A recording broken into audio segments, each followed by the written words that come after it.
bienvenue sur le podcast Macom par 3, propulsé par Comseo.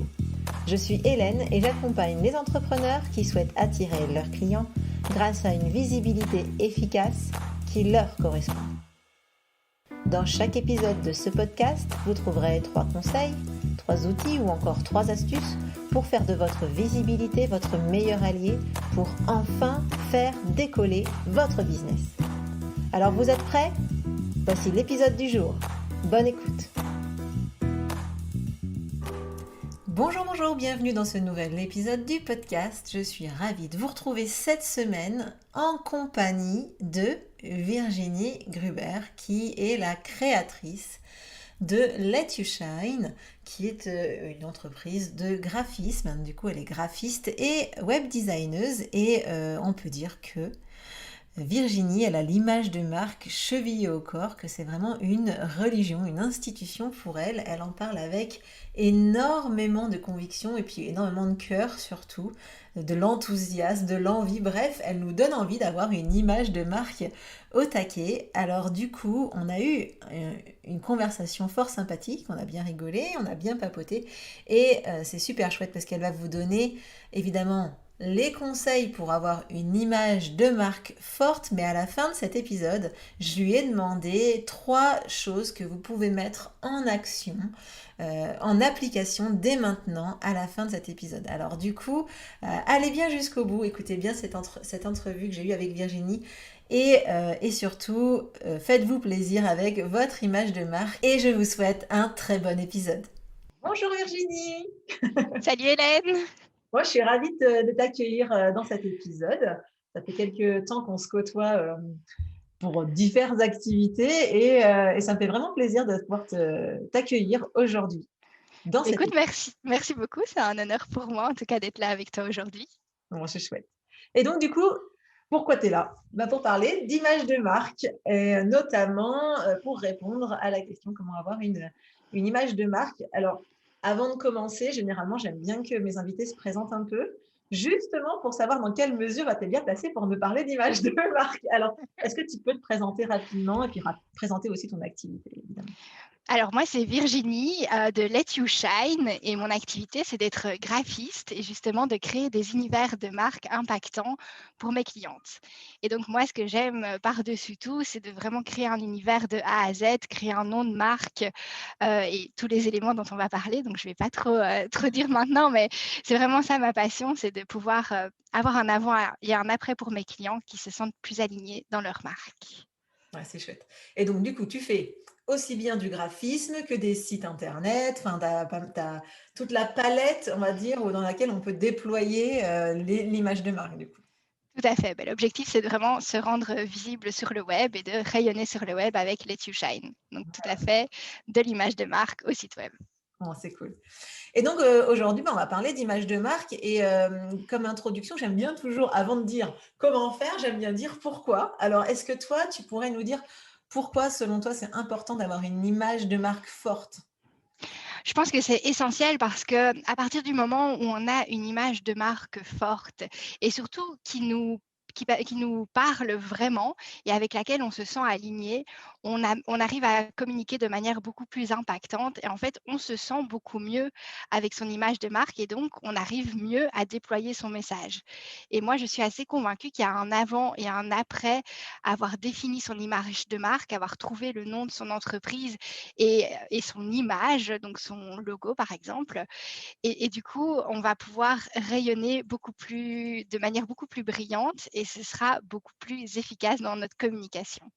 Bon, on aura compris que dans ton image de marque, clairement, il y a la brillance, il y a le rayonnage, enfin le rayonnage ou le rayonnement. Le rayonnement, s'il te plaît, on n'est pas au carrefour. Ça a marché. Non. Et tu sais en faisant le pourquoi avoir une bonne image de marque, je me rends compte qu'en fait, je n'ai même pas demandé c'est quoi une image de marque forte ? Parce qu'en fait, je me dis que peut-être il y en a qui nous écoutent et qui se disent mais de quoi qu'elle cause les filles là une C'est image clair de que marque, nous, c'est quoi ? on est tombés dedans quand on était petites, en tant que graphistes toutes les deux. Alors pour moi, une image de marque, clairement, c'est d'abord un nom de marque qui va résonner pour vous. Ça va être aussi du coup un logo forcément, qui sera la première image qu'on verra de votre entreprise. Ce sera vraiment la chose qui vous permettra de faire le lien partout. En voyant votre logo, on sait à qui on a affaire. Puis ensuite, ça va être la charte graphique avec des couleurs, des typographies qui vous seront propres.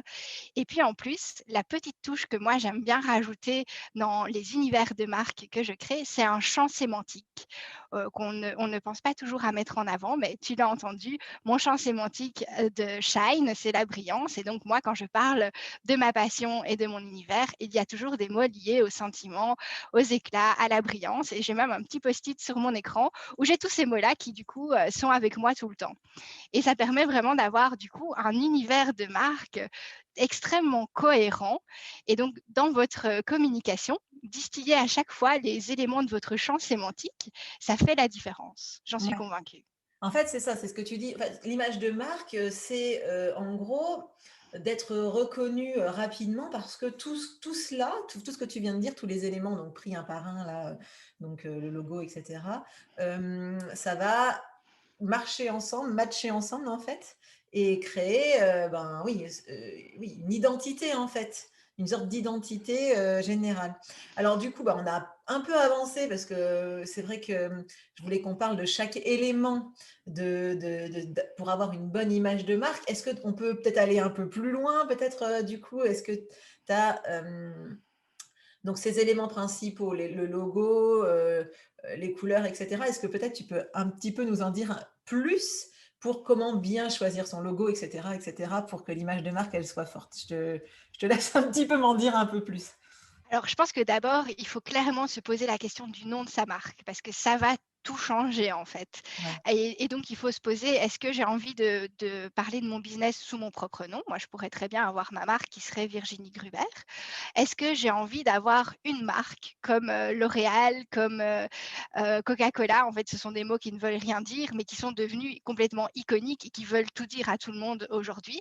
Et donc, on peut très bien aussi, nous, même en tant qu'entrepreneurs, créer une marque qui un jour voudra dire quelque chose pour tout le monde, ou bien partir dans un univers comme moi je l'ai fait, Let You Shine, où on va du coup emmener les personnes dans notre univers pour leur faire comprendre ce qu'on veut dire avec notre marque. Mm. Donc ça, c'est Ouais. vraiment les différentes options quand on veut choisir son nom de marque. Pour moi, c'est pas quelque chose qui doit se faire à la légère parce que un nom de marque ne se change quand même pas facilement. Donc, il vaut mieux bien y réfléchir et bien s'aligner avec. Ouais, c'est Une rigolo fois parce que que pardon, excuse-moi. J'étais j'en avec prie. quelqu'un l'autre jour, on parlait justement, elle voulait créer son entreprise et cetera et c'est au-delà de choisir son nom en fonction de ce qui nous parle, de comment on se sent bien et cetera, c'est important aussi de choisir un nom de marque qui est disponible, hein, je tiens à le dire. C'est une sorte Tout de à fait. priorité absolue. Le nom de marque doit être disponible. Donc c'est clair qu'on va vérifier, ces différents éléments à l'INPI, si le nom de marque n'a pas été déposé, mais aussi si les noms de domaine sont disponibles, en .fr, en .com, en .be si on est en Belgique. Parce que, si on a un concurrent qui a un nom quasiment similaire, au nôtre, beh, pour se référencer après sur Google, ça va être beaucoup plus compliqué. Donc clairement, tu fais bien de le souligner. Quand on choisit son nom de marque, après avoir eu les étoiles dans les yeux, on redescend sur terre et on vérifie que c'est possible. Ouais, voilà, ça c'est clair. Moi, le nom de ma marque que je voulais à la base, c'était Shine on Web, mais c'était pas Mmh. disponible. Et donc après, j'ai brainstormé pour trouver ce qui serait disponible et qui pourrait rester dans cet univers-là. Et donc, c'est comme ça qu'est né Let You Shine. Ouais, c'est vrai que moi j'ai pas mal de clients, hein, trouver un nom, c'est extrêmement compliqué. Entre, il faut qu'évidemment ils reflètent notre vision, qu'ils disent bien ce qu'on a envie de dire. Il faut qu'on l'aime. C'est quand même pas si c'est quand C'est même pas rien, essentiel. c'est clair. Et après, une fois qu'on a trouvé les trucs qu'on aime, il faut que ce soit disponible. Et franchement, j'ai envie de dire, parce que la personne que j'avais au téléphone l'autre jour, elle me dit: «Oui, c'est bon, c'est libre sur les noms de domaine sont disponibles». Attention, ce n'est pas suffisant. Hein, clairement, le nom de domaine, il peut être disponible, mais si à l'INPI, ça a été protégé, eh bien, et même si ça n'a pas été protégé, hein, si vous avez déjà quelqu'un qui a créé quasiment la même chose, etc., il peut revenir vers vous, surtout si vous êtes dans le même secteur d'activité, il peut vous dire: «Ah non, non, non, là, tu n'as pas le droit, mon grand». Donc franchement, vérifiez bien après. Avant, pardon, parce qu'après, c'est Oui, trop tard. c'est sûr. Avant, c'est mieux. Oui, avant, c'est mieux. Du coup, on a Et notre nom. Ah pardon. on Oui, on a notre nom, mais alors un petit conseil justement par rapport au nom d'entreprise. Parfois, on a un nom qui nous parle vraiment, qui nous évoque quelque chose profondément pour nous, mais qui va peut-être pas être suffisamment clair pour notre client idéal. Et alors là, le petit conseil, c'est d'aller ajouter un slogan, donc une baseline, qui va permettre de clarifier ce que vous faites. Donc moi, par exemple, c'est Let You Shine en soi, ça dit pas tellement ce que je fais. Et donc j'ai rajouté ma baseline, rayonner sur le web et c'est beaucoup plus clair tout de suite. Et Mm. donc ça, c'est la petite astuce pour pouvoir garder le nom de marque qui vous fait vibrer et clarifier tout de suite à votre client idéal ce que vous faites avec une baseline. Ouais, et sans parler de la prononciation, hein, parce que clairement, alors, on a échangé déjà sur mon nom de marque, hein, qui est comme SEO, pas comme SEO, hein, du coup. J'en profite, c'est comme SEO.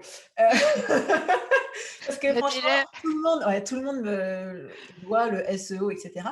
Et en toute franchise, je pense qu'au tout début, de toute façon, quand on lance une marque, il y a clairement peu de gens qui arrivent à comprendre ce qu'on veut. Et moi, au tout début, j'avais aussi rajouté une baseline qui était, puisqu'à l'époque, ma cible n'était pas la même que maintenant. Donc, c'était communication pour TPE et artisans, parce qu'à l'époque, j'étais positionnée sur les artisans, autant dire ça a bien changé. Mais je l'avais marqué en dessous, parce que sinon, je m'étais dit, bon là, c'est pas clair, pas forcément clair. Donc, j'avais bien précisé. Surtout quand on crée une marque qui est toute nouvelle, en fait, les gens ne savent pas forcément. Donc c'est vrai que la baseline, c'est intéressant aussi. Voilà. Et donc pour la baseline, petit conseil, c'est de jouer entre 3 et 5 mots pour que ça reste impactant, court et que ça reste en tête en fait. Donc, Mm, petit conseil supplémentaire. top. Ça te parle? Bon. Ah ouais, c'est parfait. Bon, moi, je dois t'avouer que j'avais fait un peu. Enfin, voilà. Je dois avouer que là, communication pour TPE et artisans, autant dire que là, plus clair, voilà, plus créatif. Oh, il y avait clairement. Mais bon, je dois avouer que moi, que j'ai commencé, je me suis dit, allez, on y va, on se creusera la tête avec le temps. Donc, ça, c'est un conseil d'ailleurs, hein. Vous avez le droit aussi de changer les choses au fil de l'eau. C'est pas figé, l'image de marque, elle n'est pas figée, elle peut évoluer. Donc, voilà. Mais le nom d'entreprise, c'est plus compliqué, ça, c'est clair. Clairement, Ouais. autant les logos évoluent et on le voit hein, dans les grandes marques, même Instagram, son logo a très fortement évolué ces dernières années, pourtant le nom est resté. Et donc Clairement. c'est vrai que du coup sur le nom, on se casse quand même un peu la tête pour essayer de trouver celui qui va rester. Et effectivement, l'image de marque pourra évoluer au fil de l'eau. Si votre client idéal évolue, votre image également, c'est logique. D'ailleurs, alors, bon, tant pis, hein, on papote un peu plus longtemps, mais je me posais la question, selon toi, à quel moment il faut choisir son nom? Parce que tu as dit, on a 3 solutions. On a soit, prendre, une marque comme la tienne qui représente ce qu'elle fait, globalement, on va dire, soit une marque totalement inventée, bon, comme la mienne, normalement, et ensuite on a la version nom-prénom. Donc Hélène Gazul, voilà, j'aurais pu faire effectivement Hélène Gazul. Alors pourquoi qu'est-ce qui fait qu'on peut, enfin, voilà, d'après toi, à quel moment on peut choisir son prénom, comme type de nom? Ah, bah, souvent, on choisit plutôt son nom quand on est dans du coaching ou de la consultance parce que du coup, on se vend plus soi. Et donc, quand on se vend plus soi, ça fait sens d'être sa propre marque. Donc, je pense que c'est plutôt dans ce type d'activité-là que les personnes choisissent leur prénom, leur nom. Euh, et peut-être dans des univers un peu moins créatifs. Je pense que quand on est dans des univers créatifs, créer une marque, bah déjà, ça nous fait vibrer et donc on a du mal à s'en passer. Et puis, je pense que ça fait sens aussi Mmh. en tant que créatif d'avoir une marque plus créative. Ouais, et puis alors après, moi, je sais qu'à l'époque, quand j'ai créé ma société et que j'ai choisi d'avoir une marque et non pas Hélène Gazul, sachant que moi, clairement, je suis dans l'accompagnement, la consultance, hein, etc. Et j'ai pas choisi Hélène Gazul parce que je me suis dit que si je voulais éventuellement faire rentrer des gens dans l'entreprise, la faire grossir, etc., et ben, si c'était Hélène Gazul, ça aurait été d'un seul coup un peu plus compliqué. Donc c'est vrai que ça dépend aussi des objectifs qu'on a avec son entreprise, en fait, aussi, je pense. Oui, certainement. Ouais. Bon alors, attends, parce qu'il faut qu'on avance. Oui, juste encore un essentiel, je pense, pour choisir le nom Ah, de sa marque, vas-y. c'est d'avoir clarifié et d'être devenu vraiment le meilleur ami de son client idéal. Parce qu'en fait, notre marque, on l'a créée pour lui. C'est Mm. vraiment notre client idéal qui doit être impacté par notre nom de marque et c'est à lui ou à elle que ce nom de marque doit faire tilt. Et donc, c'est important de le connaître, d'être parti à sa rencontre et d'avoir vraiment défini qui était ce client idéal pour pouvoir créer la marque qui va l'impacter fortement. Mm. Voilà, Petite Non, non, mais parenthèse, c'est bon, en fait. désolée, je te laisse avancer. Non, non, parce que je me dis, en fait, on a plein de choses à dire et je me Mais dis, oui, et si on passe autant de temps à papoter sur le logo, enfin sur le logo ensuite et tous les autres éléments. Alors d'ailleurs, transition. Une voilà. fois qu'on a notre nom, j'imagine qu'on ne le garde pas dans un petit coin comme ça, hein, on en fait quelque Ah, chose. non, il faut que tout le monde le voie et donc notre nom doit devenir un logo, c'est une évidence et un logo, c'est vraiment ultra important parce que c'est ce que vous devez en être très fier déjà et vous allez le mettre partout. Il va être vraiment visible à tous les endroits où vous êtes présent, votre logo doit être présent et donc, il faut qu'il puisse véhiculer absolument tout ce que vous voulez véhiculer avec votre nom de marque, mais avec votre entreprise. Et donc, vous devez vraiment faire transparaître vos valeurs, faire transparaître votre univers, faire transparaître votre activité. Tout ça doit se retrouver en une image. C'est pour ça que graphiste, c'est un métier parce qu'il y a vraiment toute une sensibilité à mettre en avant. Alors, j'ai bien conscience que tout le monde n'a pas la possibilité de faire appel à un graphiste. Et donc, dans un premier temps, on peut créer un logo soi-même avec des outils qui existent sur le web pour créer son logo petit à petit. Euh, mais pour moi, dès qu'il y a moyen d'investir, on investit pour travailler avec un graphiste qui va vraiment pouvoir mettre en avant tous les messages que vous voulez faire passer.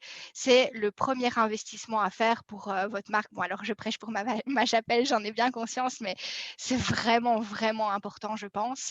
Et ça fera la différence. Un logo professionnel fait toute la différence. Ouais, et puis un logo avec, enfin, comme tu l'as dit, le logo, on va le mettre partout. Alors quand on dit partout, on dit déjà sur tout ce qui est communication, mais même tout ce qui est administratif, le tampon, je dis le tampon, mais c'est vrai quoi, il y a un Le tampon, devis, les le factures, papier toilette, on le met partout. Et quand on n'est pas bien avec, eh ben, on n'a plus envie de le mettre partout. Enfin vraiment, voilà. Donc, donc vraiment, oui, je ne peux que aller dans le sens de Virginie.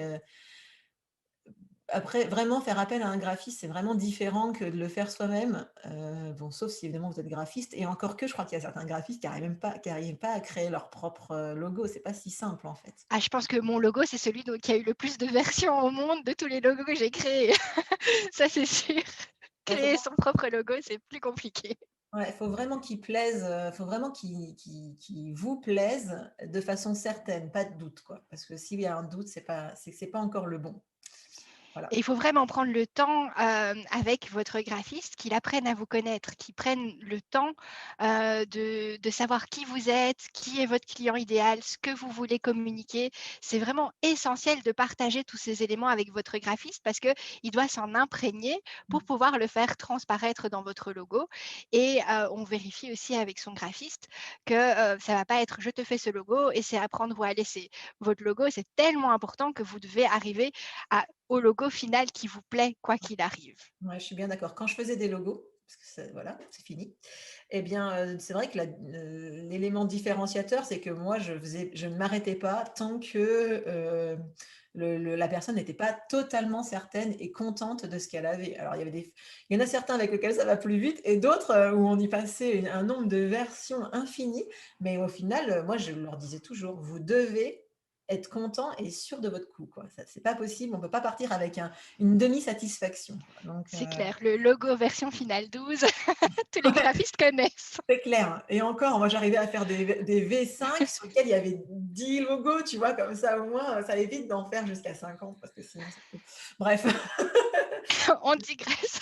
Oui, c'est clair. Là, on dévie totalement. Mais vous devez juste être complètement aligné avec votre logo et en être fier et avoir envie de le mettre partout parce que c'est l'objectif, Ouais, c'est sûr. clairement. Et à partir du moment, donc c'est ce qu'on disait tout à l'heure, c'est pas figé. Un logo n'est pas figé, donc il a pu vous plaire à un moment donné, et puis vous pouvez vous sentir pas plus aligné. Exemple, je vais prendre mon exemple. Quand j'ai créé mon premier logo, ce qui n'est pas moi qui l'ai créé, hein, c'est quelqu'un qui l'a créé pour moi, ma cible, c'était les TPE et les artisans. Donc mon logo, autant dire qu'il était plutôt assez stricte, voilà. Enfin bref, ça collait avec ma cible. Puis ma cible, elle a changé parce qu'avec le temps, j'ai vu avec qui j'aimais travailler, davantage. Et donc, du coup, ma cible a changé et j'étais plus bien du tout avec mon logo. Donc, il a fallu que je le change au bout de 5 ans à peu près. J'ai changé mon logo parce que voilà, parce que j'avais plus envie de le mettre nulle part. Donc, effectivement, il a pu vous plaire à un moment donné, mais rien n'empêche de changer. Et quand on change, ça fait une sorte de rebond de visibilité, on a à nouveau envie de recommuniquer beaucoup plus vastement. Donc, voilà. Bref, je dis c'était juste un petit exemple. On est parti dans une papoterie. Non, mais c'est tellement important en fait de se sentir bien avec son logo et d'en être fier parce que sinon, si on se cache, si on veut cacher son logo, on cache sa marque. Si on cache sa marque, on communique pas et là, on est dans l'engrenage qui fait qu'on n'est pas visible, quoi. Je suis bien d'accord avec toi. Du coup, une fois qu'on a notre logo, c'est pas fini. Il faut d'autres Et choses non, pour l'image de marque. Il faut quoi? complètement. Alors, qu'est-ce qu'on Il rajoute? faut on rajoute des couleurs et alors, contrairement à la croyance populaire, les couleurs de notre charte graphique ne sont pas forcément que les couleurs de notre logo. Pour moi, une charte graphique doit comprendre entre 5 et 6 couleurs minimum, parce que sur un site web, si on a par exemple 2 couleurs, c'est un peu et donc on va vraiment élargir le champ des couleurs, pour avoir plus de couleurs dans sa palette, chromatique et pas que se limiter aux 2 couleurs qu'on aurait dans notre logo. Donc on va vraiment faire une analyse de couleurs plus vaste pour créer une charte graphique et donc l'utilisation des couleurs et codifier l'utilisation des couleurs pour que ce soit cohérent du début à la fin de notre communication. Mmh. Moi, ce que je conseille souvent, c'est d'avoir une couleur, pâle aussi, tu vois? Parce que souvent, le blanc, c'est sympa, mais bon, voilà, c'est pas très différenciant. Donc je conseille d'avoir dans cette palette effectivement énormément de couleurs, d'avoir une couleur pâle, qu'on oublie souvent d'ailleurs dans les chartes, et je trouve que c'est vraiment important. Enfin, je sais pas ce que tu en penses du coup, mais Oui, je suis 100 d'accord. Ça permet d'éviter d'écrire noir sur blanc, de blanc sur noir, d'avoir justement un rose pâle qui va être tranché sur le noir, ça peut être très sympa. Moi, ce que j'aime bien conseiller aussi, c'est d'avoir une couleur qui tranche complètement avec notre logo. Si notre logo est dans les tons, mauve et jaune, d'avoir, du vert, quoi et une couleur complètement opposée et qui va attirer l'œil et ça va permettre sur un site internet de mettre les boutons d'appel à l'action dans cette couleur qui est complètement différente du reste de la charte, graphique et du coup va attirer l'œil aux endroits où on veut, attirer le prospect. ouais, je comprends. Et du coup, pour cette fameuse couleur, comment tu dis? Différente Tran là, j'imagine qu'on fait tranchante. un cercle chromatique et on se dit: «Allez, on va à l'opposé» ou je sais pas. Ah, on travaille, Ouais, parce que c'est un vrai travail. moi, je suis très, très Le mauvaise sur l'association des couleurs, je dois avouer, surtout quand il faut s'habiller là, par exemple et du coup, je me dis: «Oh, mais oui». Donc effectivement, rien que pour les couleurs aussi, il faut aller voir, des spécialistes parce que À créer une palette de couleurs, ça peut prendre du temps pour ouais, arriver à ce que tout soit, fonctionne bien, que chaque couleur aille bien avec les autres et cetera. C'est pas simple du tout et donc pour moi, il faut clairement s'aider, d'outils, de palettes de couleurs comme tu dis et ce genre d'outils qui vont vraiment nous aider, quoi. ouais, il y a des sites internet, il me semble, hein, qui font ça, enfin Oui, qui comme, il y a Coolors, moi c'est mon chouchou, du moment, qui génère des palettes de couleurs et qui permet tout de suite de se dire: ça j'aime pas» et de continuer à générer des nouvelles palettes. Colors, c'est pas le truc, d'Adobe? Non, c'est pas celui-là, hein? Non, c'est pas Adobe celui d'Adobe. Adobe, alors il y en a qui disent Adobe, moi je sais pas comment ça se dit. Bref, ils ont aussi un outil de palette de couleurs, enfin bon, bref. Après, il y a aussi des gens qui créent des palettes de couleurs, ils passent leur vie à faire ça. Moi, à une époque, j'étais abonnée à des comptes Instagram où je voyais, des palettes de couleurs qui passaient, je trouve ça tellement tellement sympa à regarder. Et sur Pinterest aussi, hein, on tape palette de couleurs avec, Ah ouais, un type de couleur qu'on aime bien et il y a plein d'inspirations qui sortent et ça peut aider aussi, ouais, c'est clair. pour briefer, un graphiste ou pour, faire sa propre palette. Mmh. Cool, merci. Je t'en prie. Alors maintenant, j'ai mon nom, j'ai mon logo, j'ai mes couleurs. Il faut des typographies. Ah bah oui, les typographies. Ah bah oui, il y a les typographies qui seront utilisées dans ton logo, mais il y a aussi du coup les typographies que tu vas utiliser dans ta com. Et parfois, les typographies qu'on utilise dans son logo sont très belles et très lisibles sur un mot, mais elles vont pas être lisibles en l'utilisant sur du texte. Et donc, il faut prévoir des typographies extrêmement lisibles, principalement sur un site internet. Notre objectif est d'être lu avant d'être beau. Alors que sur le logo, il faut quand même surtout être beau et lu, hein, bien sûr. Mais par exemple, moi, mon Shine, il est tout à fait lisible sur mon logo, mais si j'écris toute une phrase avec cette typographie-là, c'est la misère. Il n'y a personne qui lit rien. Et donc, il faut vraiment travailler des typographies qui vont être lisibles, mais qui vont aussi être différenciantes, qui vont avoir une personnalité pour pouvoir les utiliser dans notre communication. Top. Là, je Sachant pense qu'on que commence à parfois, être pas mal. sachant que parfois, on peut, cette fameuse police pas lisible, on peut, enfin pas lisible, ou difficilement lisible sur une phrase entière. Maintenant, ça se fait bien en ce moment de mettre des petits mots, enfin un mot, ou, etc., Tout à dans, fait. dans une police différente.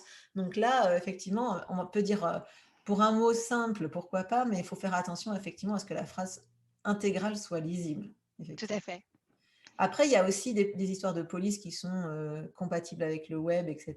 Enfin, il y a cette grande problématique. Donc là aussi, vraiment, bien être vigilant dans le choix des polices et effectivement, d'avoir une belle déclinaison de son logo sur, enfin, de ses polices, éventuellement pour le site web.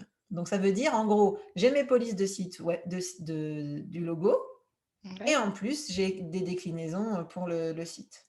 Oui, et il faut une police titre qui va être différenciante et qui va vraiment se démarquer et ressortir. Et puis une police de texte qui, elle, va rester plus neutre, plus sobre, qui va juste être là pour communiquer. Ouais, et pour être facile à lire. Et tout à fait. Ouais. On n'est pas trop fantaisiste sur la police du texte, sinon on n'a plus envie de lire. Ouais, c'est Là, on reste sobre, essentiel. tu as raison. Il faut être pragmatique et efficace. Tout à fait. Top. Alors, bon, maintenant, j'imagine que c'est pas tout. Ce serait trop Ben facile. non, ce serait trop facile. Qu'est-ce que On tu me rajoute rajoutes alors? la petite formule magique du champ sémantique. Ouais. Parce que notre marque, c'est un univers. Et donc, on va vraiment le décliner. Et donc, quand on va définir nos offres, on va essayer de trouver des noms d'offres qui seront en lien avec notre champ sémantique et en lien avec notre nom de marque pour que ce soit vraiment cohérent. Et que du coup, à chaque fois qu'on communique sur notre marque, on distille des mots de notre propre vocabulaire qu'on a mis en place. On peut même rentrer dans inventer quelques mots si on en a envie, créer des mots valises si on veut. Donc on peut vraiment là ouvrir le champ de la créativité pour créer ce qui est propre à notre marque. Mmh. Donc, toi, par exemple, tu as mis de la brillance, de l'étincelance, du Des éclats, soleil dans ta com, tout à fait. des Et donc, étoiles. tout à fait. Il y a des étoiles, il y a des paillettes, il y a de la brillance, du sentiment, du rayonnement. Ce sont les noms de mes offres. Et ça se retrouve partout dans ma com. Ça scintille. Voilà. Et moi, c'est le 3. Voilà. Vous La avez, je com pense que par trois. tout le monde a compris hein, que moi, j'étais plutôt le 3. Et d'ailleurs, dans mon logo, je l'ai mis. Hein, j'ai fait les 3 ronds, en fait, Tout côte à à côte. fait. Voilà. Donc, c'est vrai que du coup, d'avoir quelque chose comme ça qui revient. Alors, c'est très sympa. Malgré tout, ça demande quand même un peu de créativité parce Tout qu'il à y a fait. certaines fois où on se retrouve à devoir créer une nouvelle offre et à pas trouver le nom avec dans le champ sémantique qui va bien, quoi. Donc, Tout à fait. Là, on devient meilleur ami avec le dictionnaire des synonymes. On demande à toute notre famille, et toi, tu n'aurais pas un autre mot? ouais, Et on ouvre le champ de la créativité, on brainstorm et on finit par trouver, quoi. ouais, c'est vrai. Bon, bah top. Alors là, est-ce qu'on a fait le tour de tous les éléments? Ouais, je pense que là, on commence à être On bon. a fait le tour. Donc, je récapitule. On a dit d'abord le nom, évidemment, Tout à le nom de fait. marque. Ensuite, on a le logo. Ensuite, on a les couleurs, les typos et le champ sémantique. Sémantique, ouais. OK. Donc on a ces 5 éléments, qu'on se garde sous le coude, pour être sûr de ne pas les oublier. On se crée un fichier où on met tous ces éléments et maintenant qu'on a ça, j'avais envie, j'ai posé une petite question, un petit défi, de proposer aux auditeurs du podcast de, 3 points qu'on pourrait améliorer tout de suite pour vraiment, on va dire, intensifier son image de marque rapidement. Donc, on part du principe évidemment que tout le monde a déjà un logo. Évidemment, si vous n'avez pas de logo, il faut commencer par là, hein. Si vous n'avez pas de nom de marque, il faut commencer par là.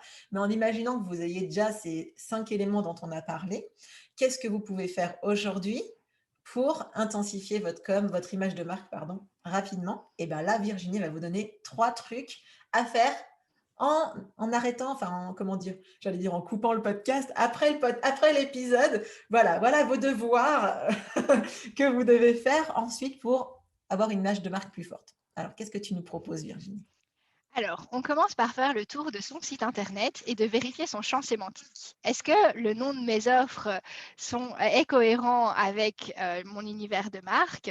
Est-ce que je peux distiller quelques mots-clés impactants qui seront en lien avec mon champ sémantique? Si j'ai pas de champ sémantique, je commence à brainstormer, je note tous les mots-clés qui sont en lien avec ma marque et je commence à les utiliser dans ma communication. Je peux créer des templates pour les réseaux sociaux en lien avec ma charte graphique. Comme ça, quand je veux faire une image pour Instagram, pour Facebook ou pour Pinterest, je reprends mon template et du coup, je suis toujours alignée avec ma charte graphique, avec mes couleurs, mes typographies, mon logo, etc.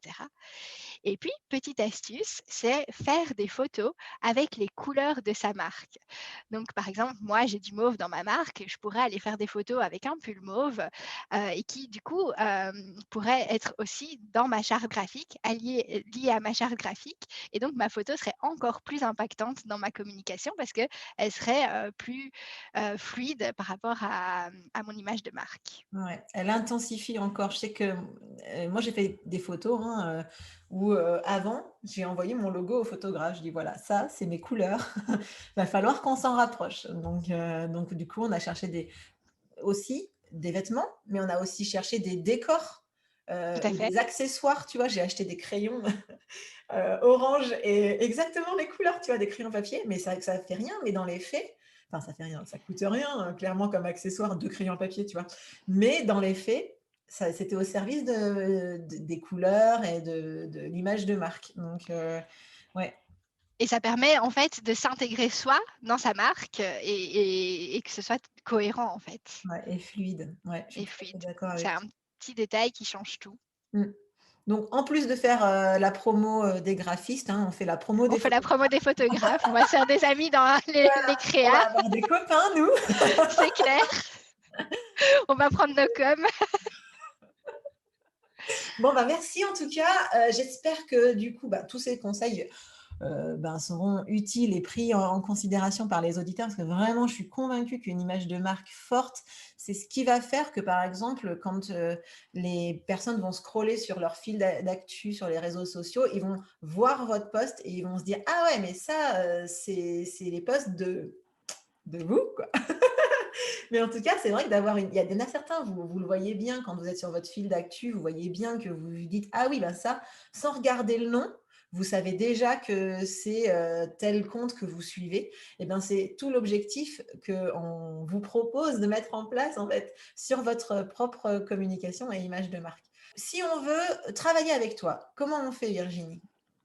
Alors on peut venir sur letyourshine.be et simplement prendre contact avec moi ou réserver une session diagnostic pour que je puisse découvrir qui vous êtes et voir si le feeling passe et qu'on sait travailler ensemble. Ouais, donc je mettrai dans la bio le lien vers ton site internet. N'hésitez pas à prendre contact avec elle. Virginie, elle est très sollicitée, donc prenez date si vous voulez travailler avec elle et découvrir son univers. Voilà, je vous mettrai tout ça dans la description.